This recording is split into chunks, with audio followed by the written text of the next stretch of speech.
Hey, howdy, hey everybody, Suro here. Welcome back to the channel. Today marks the first day of Does Suro Know How to Build? So I have actually been working really hard the past couple of days decorating my valley, and believe it or not, my valley is nearly finished. I have finished my Forgotten Lands. I completely did my Sunlit Plateau yesterday, as well as working on my beach and revamped my plaza all in one day. So the first stop, Forgotten Lands. Let me know if you guys enjoy this build at all. Be sure to hit that like button, subscribe to the channel, and let's jump right into it. Alrighty, so my main goal is to work every house into a build. So I have pretty much all the houses I've ever purchased from the game, the premium shop, the villagers, and I'm trying to work them all into biomes. And up first, I'm going to share with you guys the build I have created for the fairy godmother. So this is over here in the Forgotten Lands. I decided to make a indoor slash outdoor area. I wanted it to be something completely separate from the rest of the Forgotten Lands, which is all spooky vibes.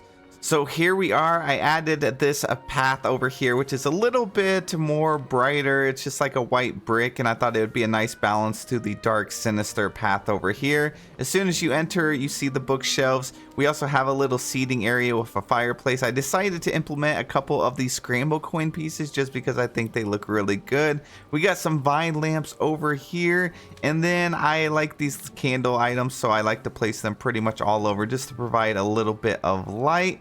And then of course we have the autumn rugs leading up to the fairy godmother's house. She's got a couple for items in the back over here. And then my signature, pretty much what I do around most of the ponds, is I put a couple of bushes with the fountain tiles in between. We mixed in a few of the pumpkins, and then we have like some yarn over there. And then I also added some more Cinderella type items over on this side. Just a cute little seating area right here that you can sit down. We got more scramble coin pieces because I like having all of them in here. So we have two of the purple over here, and then two with like the gold bronze base on that side. Over here, of course, we have to have the carriage. And look at that, Anna already making good use of our piano right here. So this area I actually really love. I wanted to frame it up a little bit, so I did add a bunch of those red trees up on top. Otherwise, it just looked kind of weird, and this kind of enclosed it and also blocked what it looked like from other biomes. And I think it turned out really good. So my builds are a little different. I personally like to leave my valley a little open, have a bunch of paths, but also have my biomes full. So I usually don't add too much in the underbrush category, trees or rocks or anything like that. So if you ever take inspiration from one of my builds and you like that kind of look, you definitely can just implement some of these, you know, things like the ferns and some of the underbrush items and things like that. So I like to keep my valley a little functional. I do actually like having the lilies in the water, but sometimes they kill the fish spawn. So as of right now, you know, as I'm working on, you know, Star Path and stuff, I have it left open. But that is the first section. Whenever you exit, you're gonna see the little haunted organ right here. This item is so cool. I just had this small little space right there, so I decided just to place it right there. I'm trying to use all of the items in the game as well, like at least all the unique ones. So back over here, we do have the path that kind of wraps around, and then we just put a bunch of these little scraggly bushes, and then also some of the night thorns. So this is the path over here, and then you can choose to go to the right, or you can choose to go to the left. Now always make sure that you leave open your mining nodes, because you do want your biomes in valley to be functional. So as you come over here, we have this little like throne slash a graveyard area, and just to be, you know, have some comedy in the valley and the biome, I did implement these little ghosts over here on the cardboard stand. I thought that'd be pretty funny. And then we also have the throne here, which Olaf for some reason just loves coming over here and sitting down. I did use the 0 house on this side, and I flipped it around because I didn't want it to say the same name on every single headstone.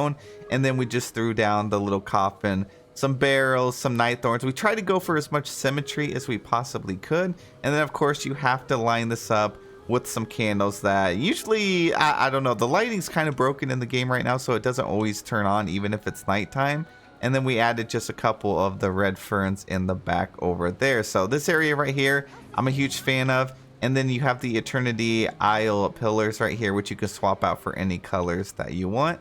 And that is that section. Now my teleporter, I actually designed over here. We got the watch out for Oogie Boogie sign over here. And then I just put a bunch of purple trees also to block kind of what it looks like from the other biomes.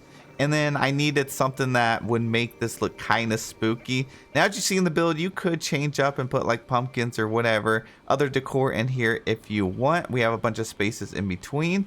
And I also added the Monster Inc. house over here. I know this is probably different from what many people did, but I thought it just looked too good in this biome. And I kind of have like monsters on the outside blocking the entranceway. I did leave a little space over here on the back so you could navigate and get through to the other side if you wanted. But I love the way it looks by going through this really long path over here. And then you're just staring down with the monsters. I felt like it gave it a kind of a creepy, eerie vibe. And I didn't decorate this area with as much because sometimes less is more. And just having the monsters here, the little like sinister, creepy trees over here, and then the house, I thought it just looked too good. I did block the backside off with a couple of the doors, the little partition over here. And then this is the entryway that takes you to the Sunlit Plateau. So whenever you do walk in here, you are going to be met with this. And then you also have Goofy stand over here. I just put down at the Monster Inc. rug.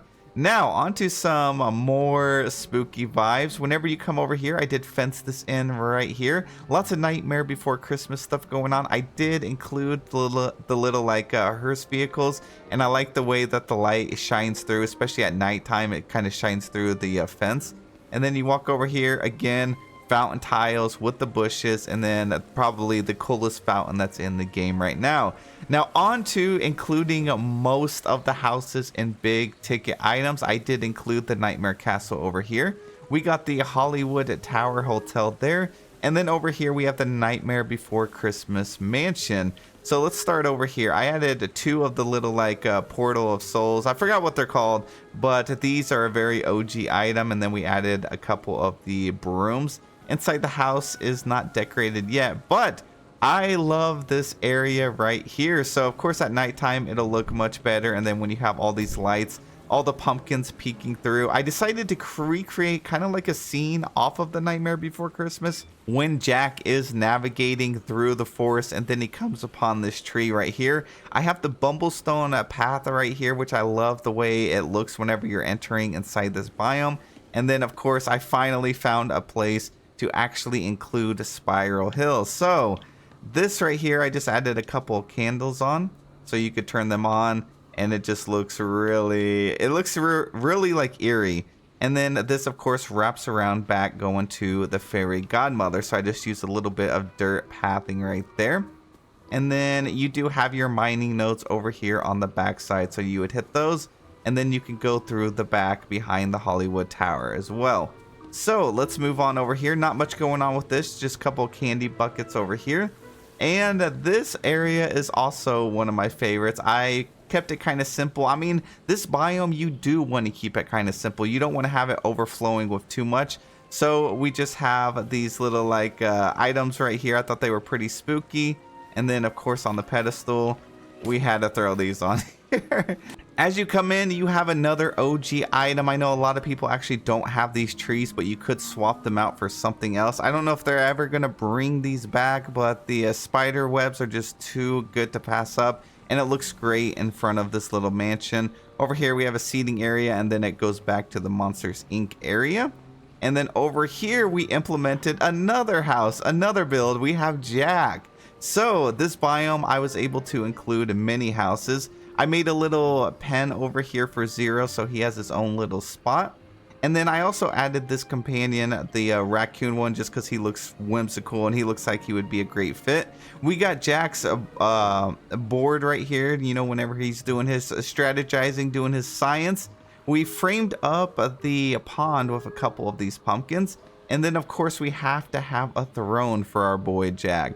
And not only that, we have to have a little center so he can actually do his experiments. I just added some little creepy items on here. I added the time bending manual, And I don't know what all these characters are doing, but it looks like Goofy and Maui and Wally are up to no good.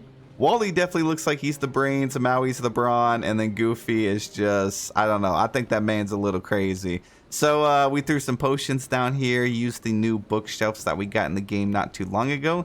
And then, of course, Jack's house. And you can still hit the nodes. We got a node right here, and then you can go around the backside, and there's another one right there. So that is my Forgotten Lands build. I feel like I filled it up pretty good without just overflowing. Now, one thing you do have to watch out is item limit count. So I may come back here whenever I finish all of my biomes and add just a tiny bit more detail, a couple more items.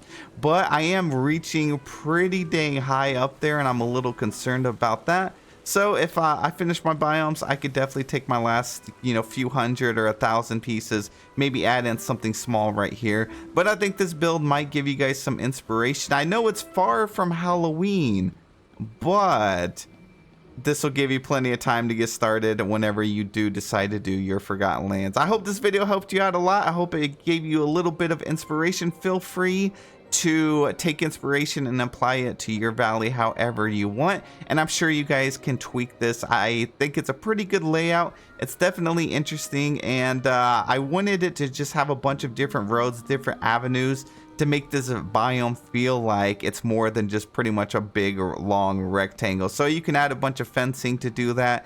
Your path is definitely some of the most important thing when it comes to actually doing a biome. And up next, we will probably be exploring our Sunlit Plateau. So if you guys do enjoy this video, hit that like button, subscribe to the channel, and I'll see you in the next one.